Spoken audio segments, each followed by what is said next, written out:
গীতায় লেখা আছে, 1. যখন তুমি কষ্ট আর কটু কথা দুটোই সহ্য করতে শুরু করবে, তখন বুঝবে তুমি বাঁচতে শুরু করেছ। 2. যদি ভগবান আপনাকে অনেক বেশি অপেক্ষা করাচ্ছেন, তাহলে প্রস্তুত থাকুন।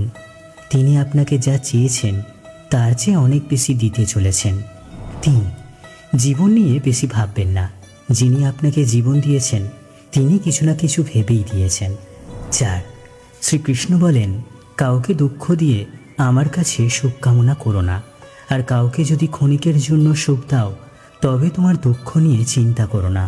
5.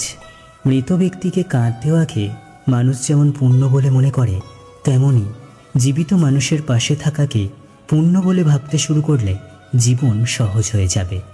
6. আমাদের অকারণে কোনো মানুষের সাথে দেখা হয় না। আমরা কিছু মানুষের থেকে শিক্ষা পাই, আর কিছু মানুষের থেকে জ্ঞান পাই। 7. কে কী করছে, কীভাবে করছে এবং কেন করছে, তা থেকে যতই দূরে থাকবেন ততই সুখী থাকবেন। 8. আপনি হাসতে থাকলে পৃথিবী আপনার সাথে থাকবে, নইলে চোখের জল তো চোখেই ঠাঁই পায় না। 9.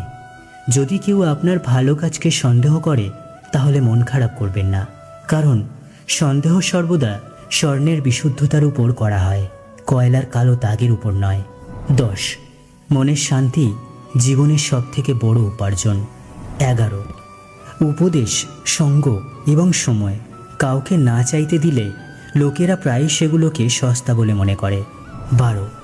একজন মানুষ যত শান্ত সে তত গভীরভাবে বুদ্ধিমত্তা ব্যবহার করতে পারবেন। 13. যেমন পাতা না ঝরলে গাছে নতুন পাতা আসে না, ঠিক তেমনই কষ্ট ও সংগ্রাম ছাড়া ভালো দিনও আসে না। 14. যে ব্যক্তি অল্পতেই খুশি তার কাছেই সবচেয়ে বেশি খুশি আসে। 15. যতক্ষণ আপনি ভয় পাবেন ততক্ষণ আপনার জীবনের সব সিদ্ধান্ত লোকেরাই নিয়ে নেবে। 16. যারা আপনাকে সময় দেয় তাদের প্রতি সর্বদা আনুগত্য এবং ঋণী হয়ে থাকবেন। 17.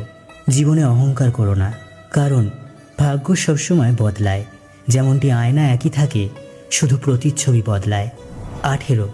শান্তিপ্রিয় মানুষ সুখে তাদের জীবনযাপন করে, তাদের ওপর জয় পরাজয়ের কোনো প্রভাব পড়ে না। 19. শ্রীকৃষ্ণ বলেন, স্বর্গের স্বপ্ন ছেড়ে দিন, নরকের ভয় ছেড়ে দিন। কে জানে কোনটা পাপ কোনটা পুণ্য। শুধু দেখুন নিজের স্বার্থ পূরণের জন্য যেন আপনার দ্বারা কেউ দুঃখ না পায়। বাকি সব প্রকৃতির উপর ছেড়ে দিন। 20.